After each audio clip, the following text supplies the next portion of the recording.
Voting की प्रक्रिया शुरू हो चुकी है। और जो दर्शक हमारे साथ जुड़े हुए हैं, अगर आपके क्षेत्र में कहीं वोट डाला जा रहा है तो कृपया घरों से बाहर निकलें और जाकर अपने मताधिकार का इस्तेमाल करें, अपने मत कर्तव्य का इस्तेमाल करें, क्योंकि एकमात्र ऐसा अधिकार है जो कर्तव्य भी है और अधिकार भी। तो ऐसे में आपको अपने मताधिकार का इस्तेमाल करना है, वोट डालने के लिए पहुंचना है पोलिंग बूथ पर।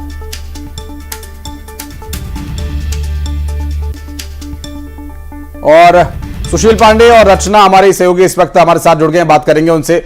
रचना, पहले आपके पास आते हैं, आप किस बूथ पर मौजूद हैं और क्या तैयारियां हैं? वोटिंग की प्रक्रिया शुरू हो चुकी है वहां?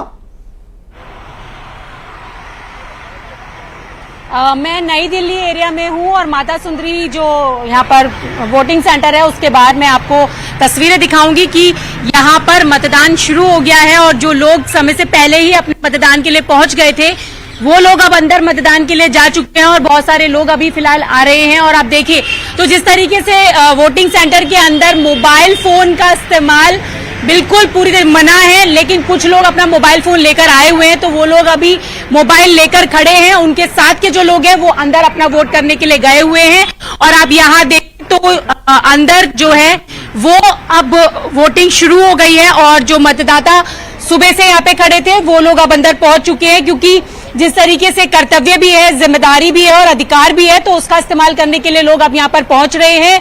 और देश की राजधानी दिल्ली में जिस तरीके से 7 सीटों पर आज मतदान होना है, छठवें चरण में लोकसभा 2024 के लिए यहाँ मतदान हो रहा है। और नई दिल्ली की बात करें तो नई दिल्ली से जो विधायक है वो अरविंद केजरीवाल है, यानी आम आदमी पार्टी की तरफ से। और आम आदमी पार्टी और कांग्रेस इस बार गठबंधन के साथ दिल्ली में चुनाव लड़। सर क्या कहना चाहेंगे लोगों को? मैंने प्रातःकाल उठ करके संविधान को स्मरण कर, अपने आराध्य देव को स्मरण कर और आज ये वोट डाला है। मैं जनता को यही कहूंगा कि इस लोकतंत्र पर्व में बढ़ चढ़कर भाग ले, 100% मतदान करें। और उसमें पार्टी के नाते अपील है कि भारतीय जनता पार्टी को अधिक से अधिक वोट डालें। सर मुकाबला कैसे देख रहे हैं सर इस बार? मैं पूरे लोकसभा के सभी 9 की 9 विधानसभा में 1 या 2 बूथ सब जगह जा करके और सायंकाल तक मुझे लगता है मैं सभी 9 विधानसभा में एक बार होके आऊंगा। पिछली बार जीत का अंतर 4.5 लाख से 6.5 लाख से ज्यादा था। इस बार क्या लगता है जीत का अंतर क्या? ये हमने जनता पर छोड़ा है, जनता पर छोड़ा है। और हमने अपील जरूर की है कि अधिक से मतदान करें। अधिक मतदान करने से ही भारतीय जनता पार्टी का हर कार्यकर्ता खुश होगा, जनता को भी संदेश जाएगा कि भारतीय जनता पार्टी को अधिक मतदान मिला। लोगों से क्या अपील करेंगे कहीं भी कोई ऐसी घटना ना हो? चुनाव हमेशा शांतिपूर्वक होना ही चाहिए, क्योंकि लोकतंत्र का ये उत्सव सबसे बड़ा उत्सव है, देश भर का है बल्कि दुनिया भर का। हमारे यहाँ जो मैंडेट है दुनिया भर से सबसे बड़ा मैंडेट है। शांतिपूर्वक मतदान ही हमारे लिए इस त्योहार का आनंद है। कांग्रेस के कल जयराम रमेश जो थे वो चंडीगढ़ आए थे, उनका ये कहना है कि इस बार हरियाणा में जो है बिल्कुल साफ हो जाएगी बीजेपी और अगले चुनाव के बाद जो सरकार है वो भी गिर जाएगी। किसी नेता के किसी वक्तव्य का उत्तर देने की मुझे आवश्यकता नहीं है, ये उत्तर जनता देगी। कांग्रेस उम्मीदवार को कितना बड़ा चैलेंज मान रहे हैं? कांग्रेस उम्मीदवार मेरे सामने कोई चैलेंज नहीं है। बहुत बहुत धन्यवाद।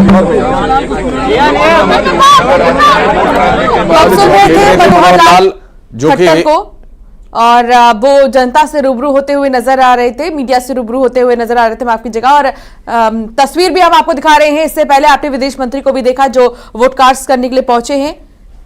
सुशील पांडे हमारे साथ जुड़े हुए हैं। सुशील, आप किस मतदान केंद्र पर मौजूद हैं? क्या यहां पर वोटर्स पहुंचने शुरू हो गए हैं? जी देखिए, मैं फिलहाल लोकसभा का जो महापर्व है उस महापर्व का फिलहाल आज आयोजन है। मैं इस समय स्वाति मालीवाल के घर के बाहर खड़ा हूं। फिलहाल इंतजार है कि स्वाति मालीवाल कितने बजे निकलती हैं अपना वोट कास्ट करने के लिए। अगर बात करें दिल्ली में तो आज 7 सीटों पर आपको जानकारी ही होगी कि 7 सीटों पर आज मतदान है और तमाम जो बड़े अधिकारी हैं, दिल्ली की जनता है, वो अपने इस मतदान का पूरा फिलहाल समर्थन कर रही है। तमाम जो बड़े लोग हैं वो घरों से बाहर निकलकर, सुबह जब हम आ भी रहे थे तो रास्ते में तमाम बूथों पर एक बड़ी लंबी लाइन लगी हुई थी। तो निश्चित रूप से लोकसभा एक महापर्व है, एक बड़ी और सुनिश्चित सरकार चुनने के लिए जनता को यह अधिकार संविधान देता है और निश्चित रूप से इस पूरे अधिकार का प्रयोग तमाम जो जनता है वो कर रही है। 7 सीटों पर अगर बात करें तो बीजेपी और आम आदमी पार्टी और कांग्रेस के गठबंधन से तमाम जो बड़े नेता हैं वो चुनाव लड़ रहे हैं।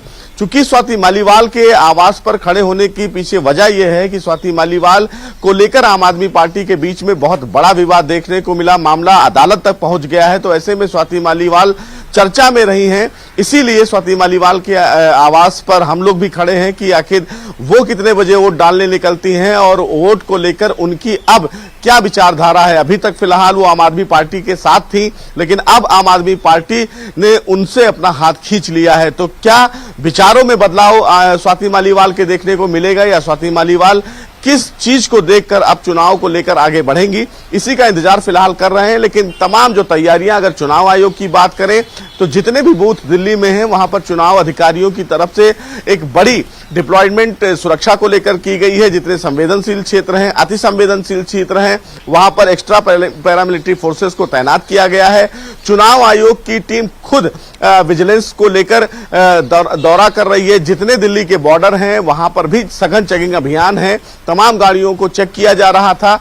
सबसे महत्वपूर्ण बात इस मामले में यह है कि दिल्ली का चुनाव बहुत ही ज्यादा ऐतिहासिक रहा है और इंटरेस्टिंग रहा है। लेकिन इस बार का चुनाव यह देखना है कि दिल्ली की जनता क्या सोचती है, लोकसभा चुनाव में क्या विकास को वोट देती है या फिर जो इंडी गठबंधन के तमाम जो नेता हैं उनको सोचकर आगे बढ़ रही है। और तमाम जो बड़े फिलहाल नेता हैं जो चुनाव प्रचार में रह चुके हैं, जिन्होंने चुनाव प्रचार किया है, जनता को लुभाने का पूरा कोशिश किया है, लेकिन अब जनता किसको सिर पर ताज पहनाती है ये देखने वाली बात होगी। और निश्चित रूप से तमाम लोग जो हैं, तमाम जो बड़े नेता हैं वो भी अपने क्षेत्र में और तमाम बूथ पर दौरा कर रहे हैं। तो अब देखना है कि मतदान अब शुरू हो चुका है, दिल्ली की जनता किसको अपने वोटों के का प्रयोग करके जिताने का प्रयास करती है। निश्चित रूप से कहीं ना कहीं एक बड़ा पल है लोकसभा में चुनाव के मद्देनजर। इस प्रकार में दिल्ली जैसे राजधानी जैसे क्षेत्र में बीजेपी का क्या स्टैंड आउट रहेगा, इंडिया गठबंधन का क्या स्टैंड आउट रहेगा, दिल्ली की जनता क्या सोचती है, ये देखने वाली बात होगी। बिल्कुल सुशील, और एक बहुत ही महत्वपूर्ण बात यह कि आज दिल्ली की जिन सभी 7 लोकसभा सीटों पर वोट डाले जा रहे हैं, कई बड़े चेहरे, एक तरफ मनोज तिवारी, कन्हैया कुमार, एक तरफ बांसुरी स्वराज, दूसरी तरफ जो आम आदमी पार्टी ने कैंडिडेट्स उतारे कांग्रेस पार्टी के साथ गठबंधन करके। कांग्रेस पार्टी के कई बड़े नेता हाथ मल के रह गए कि उन्हें संभव है कि इस चुनाव में टिकट मिलता, लेकिन वो एक अलग राजनीति का विषय रहा। आज का दिन इन 7 लोकसभा सीटों पर बहुत ही महत्वपूर्ण है और जिस तरह का घटनाक्रम स्वाति मालीवाल के साथ घटित हुआ और आम आदमी पार्टी में जो उठापटक चल रही है उसके बाद आज का दिन बहुत ही महत्वपूर्ण हो जाता। प्रचार उतना धुआंधार नहीं रहा, वोटिंग के परसेंटेज से भी डिसाइड होगा कि किस दिशा में दिल्ली की जनता जा रही है।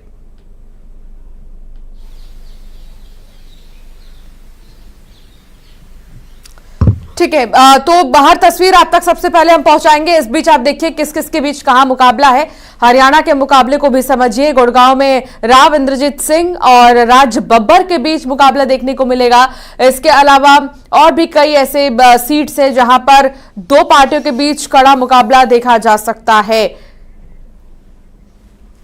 और ये तस्वीरें हम आपको दिखा रहे हैं, बांसुरी स्वराज पहुंची हैं अपने मताधिकार का प्रयोग करने के लिए और स्वर्गीय सुषमा स्वराज की पुत्री। और ये जो तस्वीर आप देख रहे हैं, बांसुरी स्वराज अपने मताधिकार का इस्तेमाल करने के लिए पहुंची हैं, वोट डालने के लिए पहुंची हैं और इस बार भारतीय जनता पार्टी ने उन्हें अपना उम्मीदवार बनाया नई दिल्ली से। और यहाँ ये जो पूरी वोटिंग की प्रक्रिया है इसमें सबसे पहले मतदान का हिस्सा बनना और सबसे पहले मताधिकार का प्रयोग करना, ये एक बड़ा और महत्वपूर्ण कदम।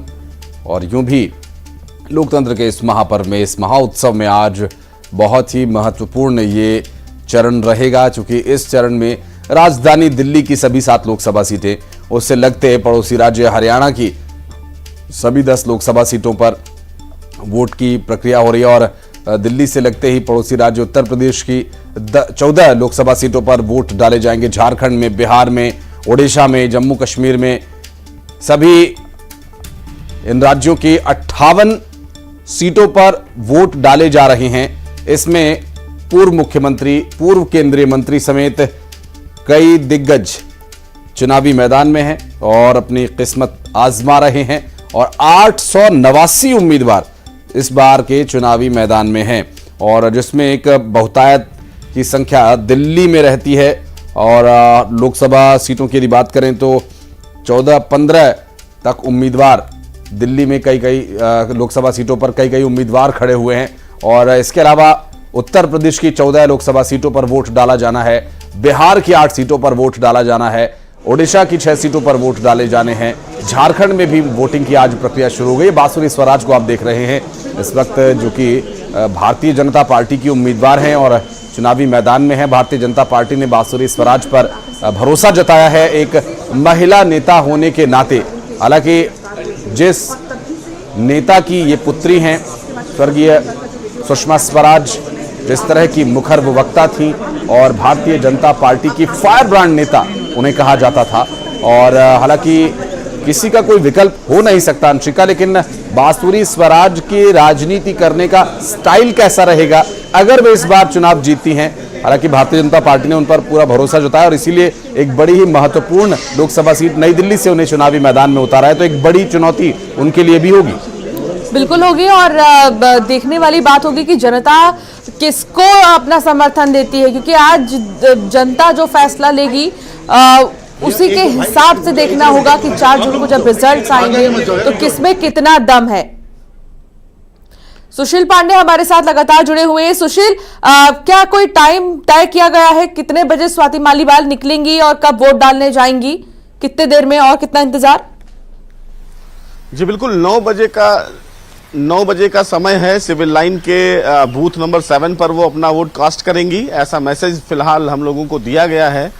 और हम भी फिलहाल इंतजार कर रहे हैं कि वो 9 बजे से पहले कितने बजे निकलती हैं। हालांकि उनके जो पीआरओ हैं उनसे भी हमारी बात हुई है, तो ये माना जा सकता है कि 9 बजे स्वाति मालीवाल अपने आवास से निकलेंगी, उसके बाद वोट कास्ट करेंगी। लेकिन सबसे बड़ी बात यह है कि स्वाति मालीवाल इस बार वोट किसे देती हैं, चूंकि वोट देना किसी का अपना संवैधानिक अधिकार है, ये बताने का भी अधिकार नहीं है। लेकिन जिस तरह का फिलहाल अभी स्थिति उनके साथ उनकी पार्टी में हुआ है, तो क्या उनकी विचारधारा में कोई बदलाव है या कुछ वो आगे का सोच रही हैं, यही फिलहाल प्रयास हम लोग भी जानने की कोशिश करेंगे। लेकिन जिस तरह की तैयारियां पूरे दिल्ली में की अगर बात करें तो पूरे दिल्ली में चुनाव आयोग के साथ साथ पैरामिलिट्री फोर्सेस, दिल्ली पुलिस की तमाम जवान सुरक्षा के मद्देनजर तैनात कर दिए गए हैं। तमाम बूथ पर अब जो भीड़ भाड़ देखने को मिल रहा है, तमाम जो वरिष्ठ नेता हैं वो अपने अपने बूथ पर पहुंच रहे हैं, वोट कास्ट करने पहुंच रहे हैं, कई बड़े नेता भी पहुंच रहे हैं। जो वीआईपी मूवमेंट के जो सीटें बताई जाती हैं, जो वीआईपी मूवमेंट्स हैं, उनके लिए निर्माण भवन जो दिल्ली में है वहां पर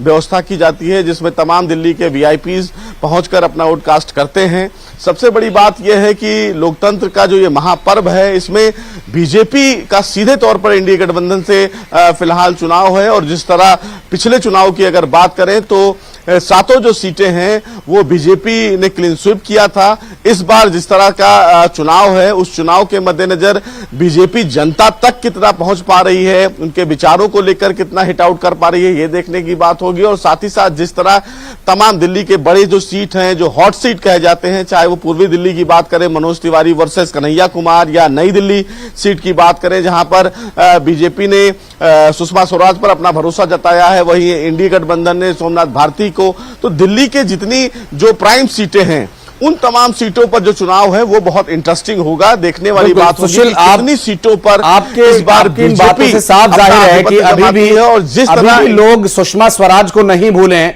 सुषमा स्वराज की पुत्री बांसुरी स्वराज नई दिल्ली लोकसभा सीट से चुनाव लड़ रही हैं, लेकिन वो एक प्रभाव सुषमा स्वराज का जो आज भी लोगों की जुबान पर है, आज भी लोग बांसुरी स्वराज में सुषमा स्वराज की छवि देखते हैं। और वो छवि क्या वो उस पर खरा उतर पाएंगी, सवाल इससे भी जुड़ा रहेगा आपसे एक और। लेकिन दिल्ली की राजनीति जिसे आप बहुत लंबे समय से बहुत करीब से देखते आए हैं, कांग्रेस पार्टी, आम आदमी पार्टी, भारतीय जनता पार्टी, निर्दलीय उम्मीदवार और कई अन्य पार्टियां इस बार चुनाव लड़ रही हैं। एक सीट से कई उम्मीदवार चुनावी मैदान में। लेकिन एक बात सुशील, आम आदमी पार्टी ने कांग्रेस के साथ गठबंधन किया तो कांग्रेस की असल जो दिल्ली कांग्रेस के नेता जिस नाम से जाने जाते थे, कांग्रेस जिस नाम से जानी जाती थी, वो अभी पार्टी में सक्रिय नहीं है। चाहे तो पूर्व मुख्यमंत्री स्वर्गीय शीला दीक्षित के पुत्र हो या फिर जिस तरह से अरविंदर सिंह लवली ने पार्टी का साथ छोड़ा, कई ऐसे बड़े चेहरे जो दिल्ली में सक्रिय रहा करते थे। कांग्रेस का एक बोन मैरो उन्हें कहा जाए तो गलत नहीं होगा, लेकिन वो नेता अभी सक्रिय है नहीं। आम आदमी पार्टी के साथ एक बेमेल सा गठबंधन कांग्रेस पार्टी का है। और दूसरी तरफ आम आदमी पार्टी जो कितने ही उतार चढ़ाव से जूझ रही है, जिनमें से एक ऐसे नेता के घर आप इस वक्त मौजूद हैं जो पार्टी के लिए बड़ा सिरदर्द बन रही है। अब उन्हें कैसे निपटाया जाए, पार्टी इस बारे में सोच रही है। इस बीच बीजेपी के लिए वोटिंग परसेंटेज से कितना प्रभाव पड़ेगा, कौन कितना प्रभाव डाल पाएगा, इस पर भी बात करेंगे, आपके पास लौटेंगे। और इस बीच एक बड़ी जानकारी अपने दर्शकों को दे